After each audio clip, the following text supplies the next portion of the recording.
In this video, I will reflect on how the problem that I identified in the last section of my project, how that correlates to the vision and mission of um, my current environment, which is at Rangeley Lakes Regional School. And the problem that I had identified was, just to kind of take us back to that, the problem that I identified was that there's a lack of motivation for students to access Google Classroom and therefore work is not being completed. And that resonated with me because the lack of motivation piece kind of stood out, and not because it was Google Classroom.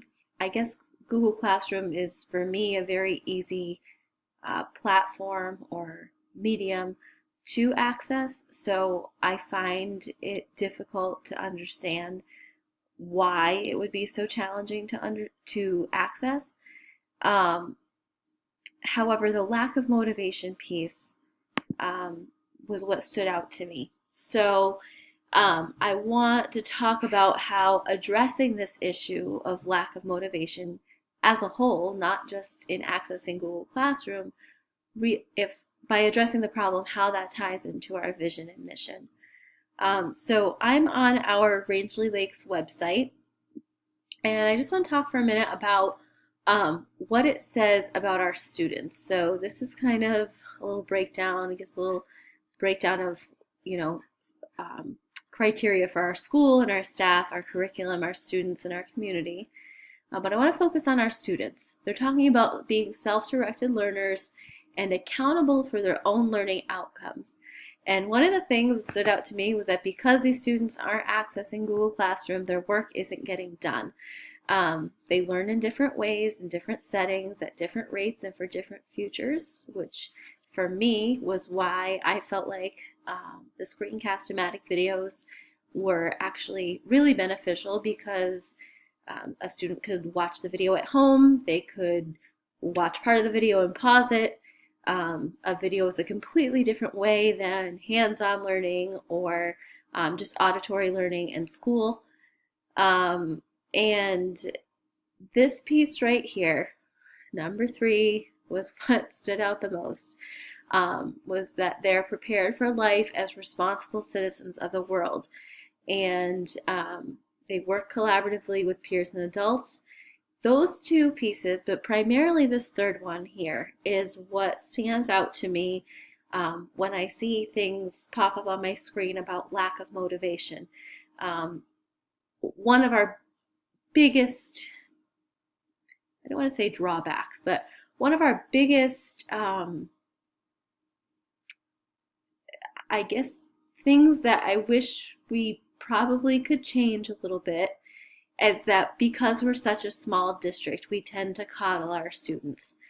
And I'm sure this is, probably the same in a lot of other districts, but because Rangeley is so small, we feel 150% invested into our students' futures. And unfortunately, we can't go off to college with them, and we can't go to work with them in the future. So we need to build a mindset in them that they need to be motivated in order to go out into the world and be prepared for not only college and not only a workplace, but be prepared for life. As responsible citizens of the world, you have to be motivated. And when I see that phrase, lack of motivation, I get a little anxious. So it was the one thing I really want to focus on and talk about how it needs to be addressed, because again, it's not even just for the next step after high school. It's not for the next step after that, which might be the workplace, and in no particular order. But it's for life. I mean, this is something that is a skill that needs to be taken outside of the 4 walls of Rangeley Lakes Regional School and taken out into life, in every facet of life that they could possibly imagine.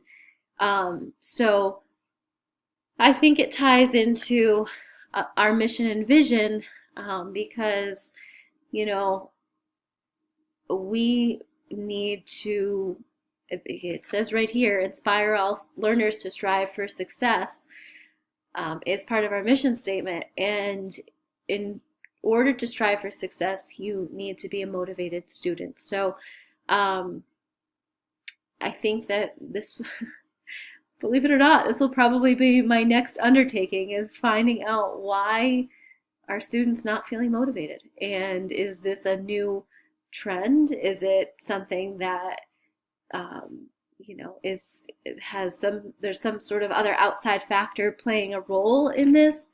Or what exactly is going on to make our students not feel motivated? But to actually tackle that and find out what can we do as staff, or how can we encourage students to inspire them to strive for success and be motivated. And you know, again, I just it's something that I didn't expect, I guess, to um, have it stand out to me as much as it does. But the more I kept going back to that graph and looking at this graph here, I just kept wondering, oh my gosh, are we doing something that's failing our students, or are we? And it's not. I don't want to put it all on teachers. It's not our fault, but I also don't believe it's students' fault. I don't have enough information to figure out not whose fault it is, but how to best combat the problem, and in what order and what next steps need to be taken. So I think, after collecting a little bit more demographic and perceptual data first, I think that it would be very interesting to take a look at. But that's where I'm at right now. And, I think focusing on students being prepared for life as responsible citizens, and also inspiring all learners to strive for success, is really what is connected to my problem, the current problem that I had taken away. And that will be one of my focuses as we continue through the year.